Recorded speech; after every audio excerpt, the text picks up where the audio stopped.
Falmattoota koo goota gaafa rakkoo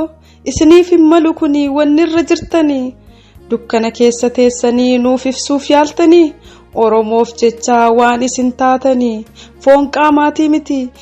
qaamaatii miti lubbuu keessan qaalii kennuuf qophooftanii warri isin hidhes waan itti jiranii garri harkaa badee habjuu jalqabanii teeknooloojii jedhu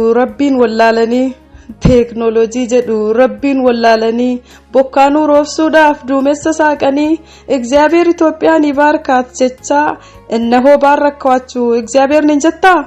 osoo hojii waaqaa waaqumatti dhiiftee lammii dhumaa jiruuf gaachana isaa taate dhiigni hin lolahu silaa akka tasaa yoo sammuu qabaatte